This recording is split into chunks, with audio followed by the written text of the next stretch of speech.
Olá! Sejam todos muito bem-vindos ao canal Treta Online. Hoje vamos falar da guerra da Ucrânia e seu contexto histórico, bem como dos interesses políticos e econômicos, que na maioria das vezes sequer são mencionados na imprensa tradicional, o que em muitos casos leva o público a formar uma ideia que nem sempre retrata a realidade, ou pelo menos não toda a realidade, por trás da geopolítica mundial. Diante dos últimos acontecimentos no leste europeu, podemos analisar quais foram as principais motivações de Putin para atacar a Ucrânia. Anos antes da guerra, ele já vinha reclamando sucessivamente que a OTAN estava avançando em direção à Rússia e que não queria a Ucrânia na aliança, pois isso abriria precedentes para a instalação de bases militares ainda mais próximas de suas fronteiras. Em uma entrevista, ele reclamou publicamente que a OTAN se comprometia a não avançar, mas sempre desrespeitava o combinado, inclusive citando outros países que a organização teria cooptado, mesmo após acordos com Moscou. Também quero entender qual a relação do filho do Biden com essa guerra. Sabemos que ele foi do alto comando de uma empresa do setor de energia ucraniana, justo na época em que seu pai era vice-presidente de Obama.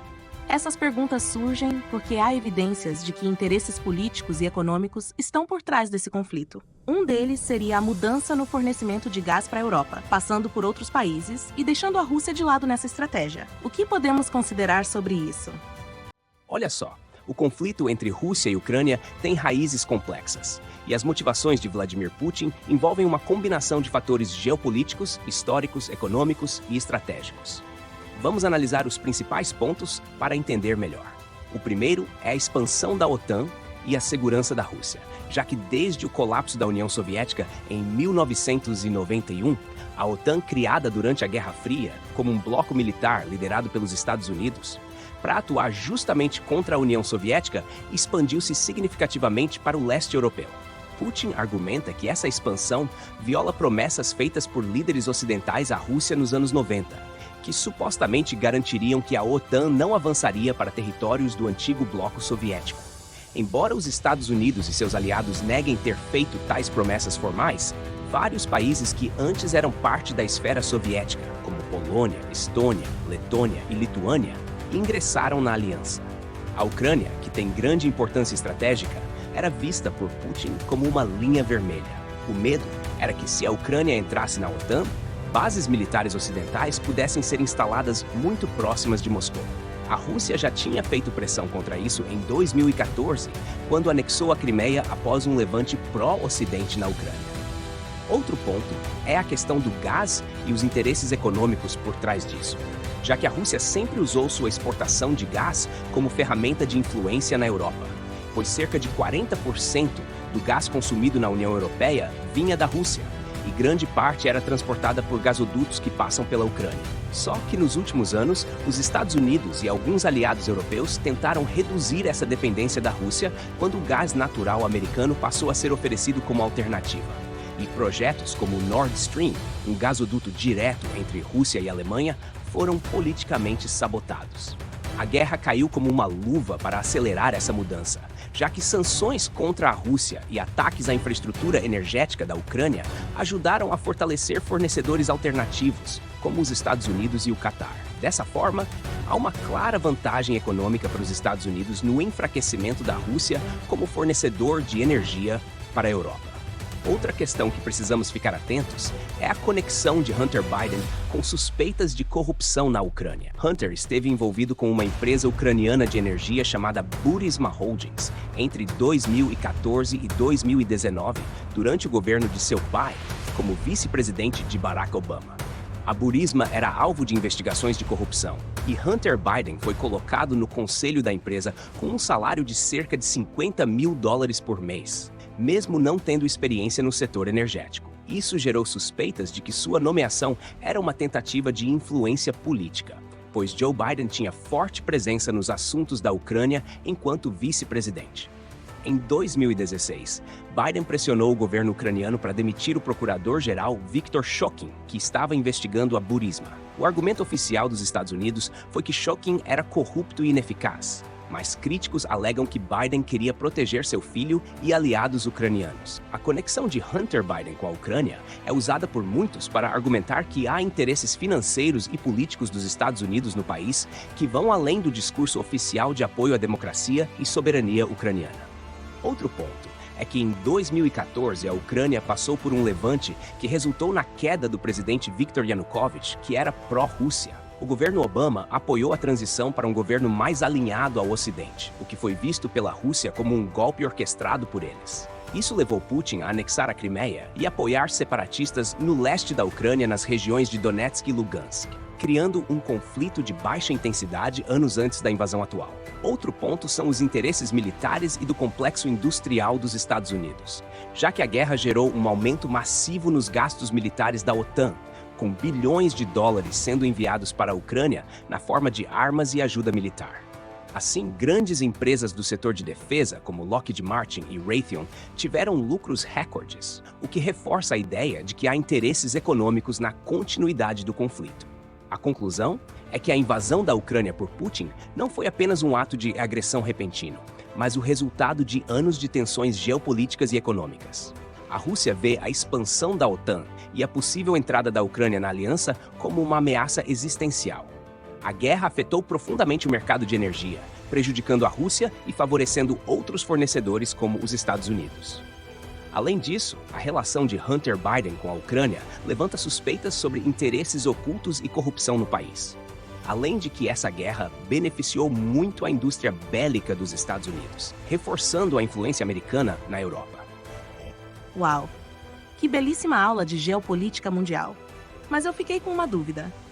Os ataques russos aos gasodutos, apesar de terem afetado a Ucrânia, parecem ter beneficiado diretamente o Ocidente, dando uma oportunidade econômica para os Estados Unidos e o Catar, além de beneficiar outros países europeus, que tiveram a oportunidade de reverter sua dependência energética da Rússia. É isso mesmo. Você entendeu certo.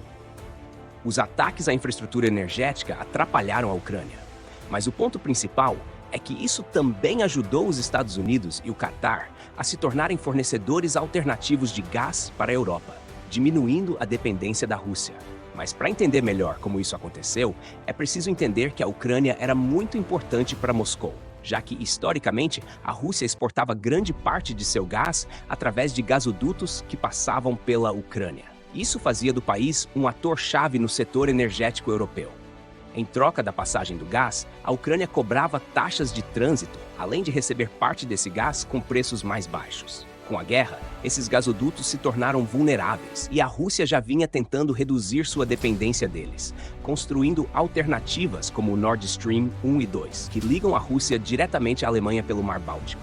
Quando a Rússia destruiu grande parte da infraestrutura elétrica e energética da Ucrânia para desestabilizar o país e dificultar sua capacidade de resistência, deixando milhões de ucranianos sem eletricidade e aquecimento, isso também reduziu a capacidade da própria Rússia de usar gasodutos que passavam pela Ucrânia para vender gás à Europa. Com isso, a Europa acelerou a busca por fornecedores alternativos. Foi assim que os Estados Unidos e o Catar se beneficiaram, já que com a guerra e as sanções ocidentais, a Europa precisou buscar gás de outras fontes. Isso favoreceu o governo americano, que aumentou as exportações de gás natural para a Europa, transportado por navios. Os Estados Unidos rapidamente se tornaram um dos principais fornecedores de gás para os europeus. Já o Catar conseguiu ampliar significativamente suas exportações de gás para suprir a demanda europeia, reforçando sua posição no mercado global. O objetivo era reduzir a dependência da Europa do gás russo e enfraquecer economicamente o país do Putin. Com isso, podemos concluir que os ataques russos à infraestrutura ucraniana foram prejudiciais para a Ucrânia.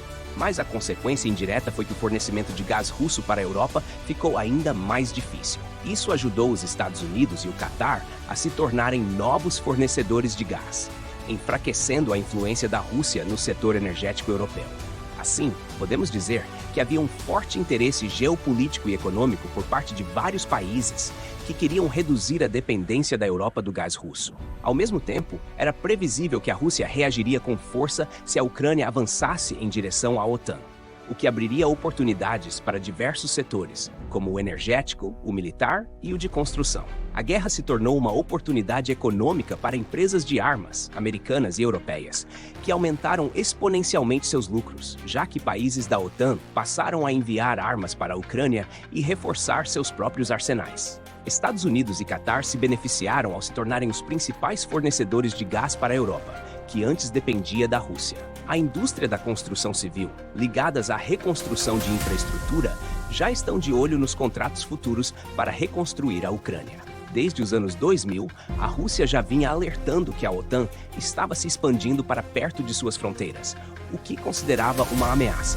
Vários países que eram da extinta União Soviética, como Polônia, Lituânia e Estônia, entraram para a OTAN, mesmo após promessas de que a aliança não se expandiria para o leste. A Ucrânia, ao se aproximar da OTAN e da União Europeia, se tornou a linha vermelha para a Rússia. E quando os Estados Unidos começaram a treinar forças ucranianas e enviar ajuda militar, Moscou viu isso como um sinal de que a Ucrânia poderia entrar para a OTAN num futuro próximo. Assim, era previsível que a Rússia reagiria militarmente, especialmente porque Putin já havia feito algo semelhante antes, como na Geórgia, em 2008 e na Crimeia, em 2014. Já se esperava uma guerra. O conflito não começou do nada. Desde 2014, a Ucrânia já enfrentava uma guerra civil no Donbass, leste do país, onde grupos separatistas pró-Rússia lutavam contra o governo ucraniano. Com o tempo, os Estados Unidos e a Europa passaram a armar e treinar as forças ucranianas, tornando a guerra contra os separatistas mais intensa. Isso aumentou a tensão com a Rússia, que já se preparava para uma possível intervenção. Em 2021, a OTAN e a Ucrânia intensificaram seus exercícios militares e conversas sobre adesão, o que foi a gota d'água para Putin. A conclusão disso tudo foi uma guerra que serviu a muitos interesses. De um lado, a Rússia invadiu a Ucrânia por questões de segurança e influência regional, mas isso também abriu espaço para vários países se beneficiarem. Os Estados Unidos e seus aliados conseguiram reduzir a dependência energética da Europa em relação à Rússia e enfraquecer Moscou economicamente. As indústrias de armas e energia saíram ganhando, enquanto a Ucrânia foi devastada pelo conflito. A guerra não foi uma surpresa para os analistas geopolíticos. Pelo contrário, era apenas uma questão de tempo até que um confronto maior acontecesse, dada a escalada das tensões desde 2014. No fim, o maior perdedor foi o povo ucraniano, que viu seu país se transformar em um campo de batalha entre grandes potências.